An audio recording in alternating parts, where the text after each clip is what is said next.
Ja pitäisikö siinä nousta? Moi, oot sä saanut nukuttua? No niin, kiitoksia. Oli hieno kota. Lähdetäänpä polkemaan. Menipä siinä aikaa 7 tästä kelloa. Lähdetään polkemaan. No niin. Taas ollaan tiellä. Ainakin nyt vielä toistaiseksi. Se oli harvinaisen hyvin sijoiteltu kota. On 200 metriä sivussa reitiltä. Varsinkin kun vertaa niin paria aikaisemmin, missä meni varmaan tosiaan tunti suuntaansa sinne kodalle kautta yöpaikalle pääsemiseen ja takaisin. Ei tunti suuntaansa, vaan tunti yhteensä. No niin, tästä voi tulla mielenkiintoinen reitti nyt sitten tonne seuraavalle control pointille. Mikä on siis Kiveliön kala, missä on olympiapainija Pertti Ukkolan galleria. Puoli kilsaa polettu. Näin on monta jäljellä.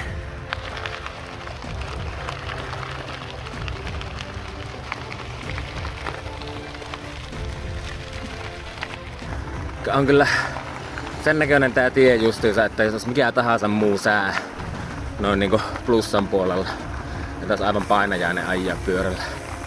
Tai melkein millä tahansa muullakin. Niin paljon tätä irtotavaraa täällä. Paikotella on lanattu ihan kaikkea, ei oo. Onneksi. Niin. Taas aivan karmeeta liejua.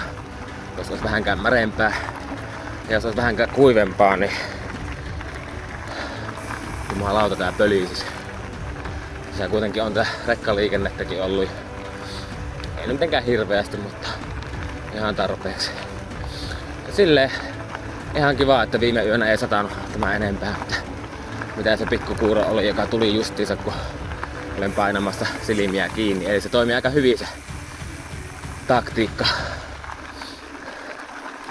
Kattelin sadetutkasta, että olisi voinut niinku nukkua vähemmänkin, mutta oli se nyt kiva nukkua kuitenkin yli 3 tuntia.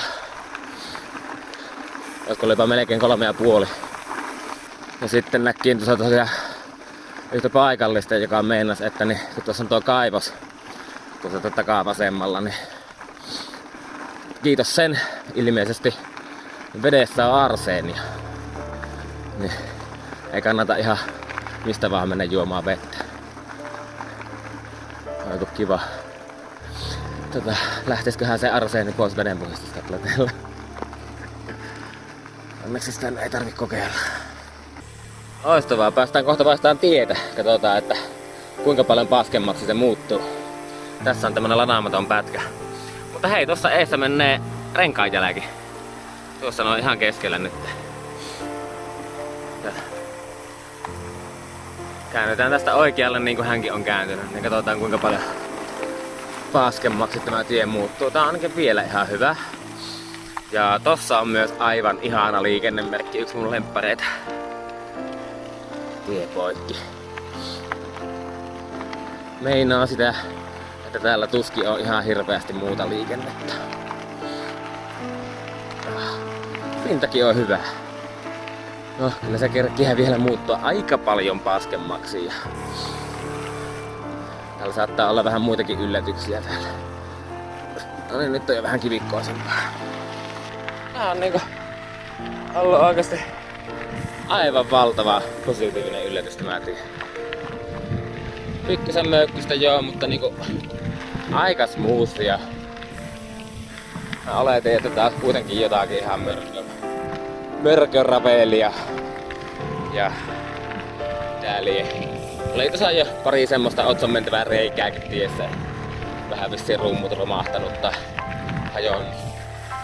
Taas välillä vissiin myös ihan näköaloja täällä perushakatun talousmetsän lisäksi. Ollaan vähän korkeammalla kuin jotkut ympäröivät alueet täällä, niin kuin vaikka tuolla oikealla. Täällä on vieläkin ilmassa semmonen sumu kautta usva.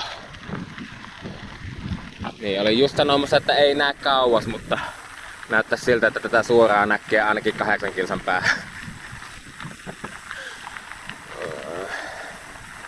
Onkohan nuokin hakemaan tuosta joskus? Tälle tielle ainakaan mitään 2-tuumaisia renkaita tarvita. Hyväthän ne on, ei siinä mitään. Pääsee kapiammallakin En muista mitkä renkaat Juhanilla on, mutta ei sillä ainakaan 2 tuumattavaa. Oi saakeli, sinnehän oli töissä. Toinenkin, mitä täällä on tehty? Just kun meni sanomaan, niin tie alkoikin muuttua sitten. Siitäkin. Aivan täällä on kaivettu kuivatusjuttuja, että niin tie ei romahtelisi enää ihan hirveän paljon enempää kuin mitä se on jo romahtanut tästä. Onko ihme, kun tää tietä ei ole varmaan lanaattu 200 vuoteen, niin jos tähän jotakin vettä sataa tai tähän vettä virtaa, niin se ei kyllä tonne ojiin ihan heti pääse täältä ajourista. Reunapalteet, reunapalteet. Tää on just niinku Otsolle tehty nautiskelutie. Ihan parasta.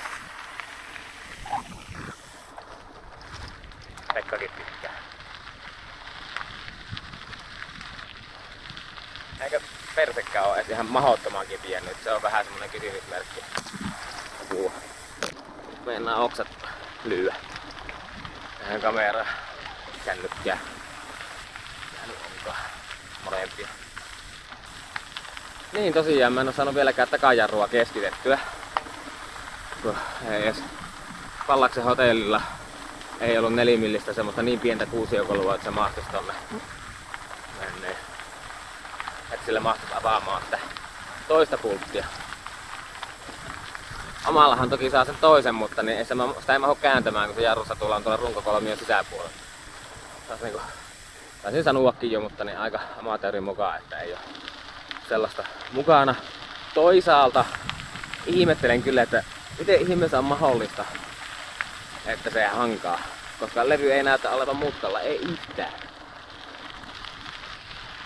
Niin miten ne yhtäkkiä onkin niinku levy kautta satula on puoli milliä, milli, puolitoista, mitä li onkaan, niin eri kohdassa kuin mitä se on aikaisemmin ollut.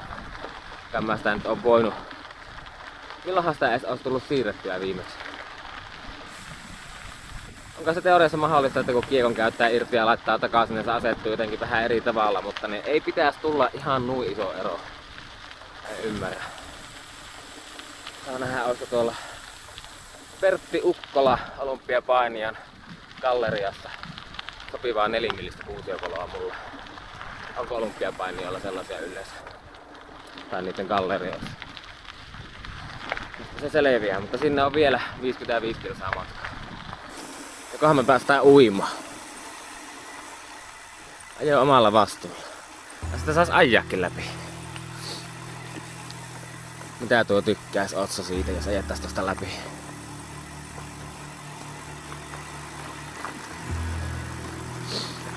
Ja joo, en mä taida tosta ajaa läpi, että jarrutellaan tähän kivasti. Otetaan kengät pois ja pestään jalat. Minähän ennakoin tämän tilanteen ja otin pyyhkeen pois tuolta kämppäpussista. Se on normaalisti mulla siis tuolla, mutta nyt se repussa, niin ei tarvitse tuota avata. Lähdetäänpä ottaa kenkiä pois. Hankalaa tämä yhdellä kädellä näiden pois ottaminen. Opa sieltä.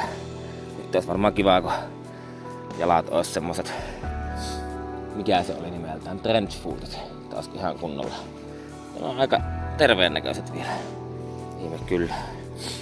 Sitten kiskotaan näitä vielä vähän ylemmäksi, niin ei kaastu lahkeet, ja, jotka sitten valuuttais sopivasti sukat ja kengät taas vaihteeksi märiksi. Ihan tarpeeksi tässä jo märillä kengillä ajettu. Sitten kengät kyytiin yli. No niin, lähdetäänkö käymään kylvyssä? Saiko se hyvä jalat pestä välillä? Mennäänpä varovasti. Tää on aika lämmintä.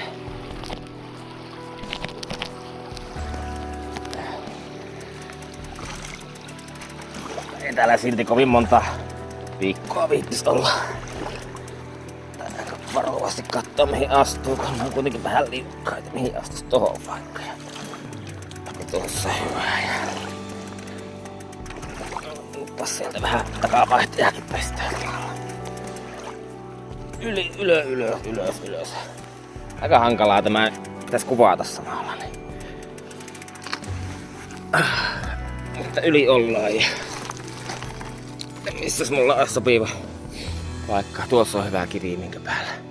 Tai vaikka tuossa törmällä. Siitä tultiin yli. Sitten kuivataan jalat ja lähdetään. Että olipa mukavan lämpimät nämä irtolahkeet. Onneksi tuli otettua nämä. Aika viime hetken päätös, että mä otan nämä lyhyet vipsit ja sitten nämä irtolahkeet. On mulla siis pitkätkin mukana, mutta mä en oo niillä ajanut ne metriäkään. Niin menepä sinne. Kenkää kiinni pääsin. Mä rupean lämpimäksi ja tuolta toinen kiinni. No ja sitten mä ajattelin tässä, että kun ei oo kerran mikään kiire mihinkään, retkellä hyvä olla. Että joko on näin hieno nuotiopaikkaakin tässä, niin älä vois mitään vaikka päivän aamiaistauon. Täältä löytyy satsuma, vaahtoutuvaa vaniljakastiketta ja sitten vielä Evijärveltä asti kannettu pussi. Ei näitä, nää on kannettu kotua asti. Vaan ne jumaleisen fasupalapussi, avaamaton. Ja mitä mulla oli silloin mittarissa? Se oli alle 500, 480. Ja tätä on kannettu niin kuin melkein 800 kilsaa repussa. Ja koetaan aika syy. Jos ette ole ikinä kokeillut, niin kokeilkaapa fasupaloja ja vaniljakastiketta. Jumalta urheilujukomaa. Tämäkin on aika hieno.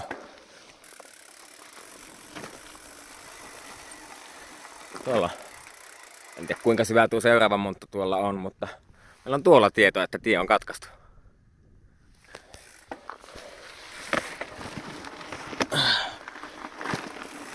Aivan hyvähän tämä. Ehkä sen tarkoitus oli olla oikeasti tonne toiseen suuntaan. Sieltä oli se silta korvattu uimapaikalla. Onko tuolla eessä sitten poroaita? Sehän kovasti näyttää sillä, että meillä on reissun toinen poroaita. Hyvä, Juhanikin on sulkenut portin jälkeensä. No niin, auetaanpa tämä sitten. Portti läpäisty ja vielä viimeiset näistä kiinni. Lukapa siellä. Vähän helpompaa yhdellä kädellä ylös.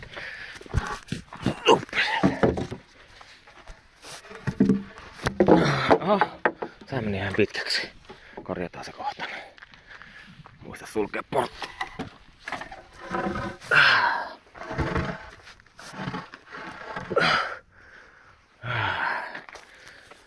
Tuo vielä.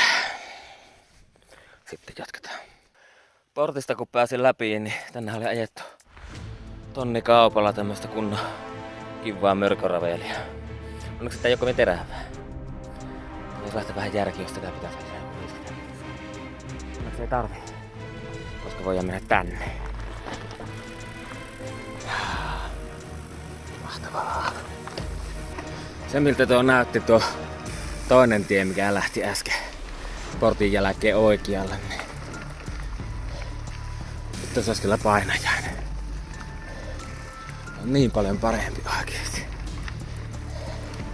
Mitä oot sä?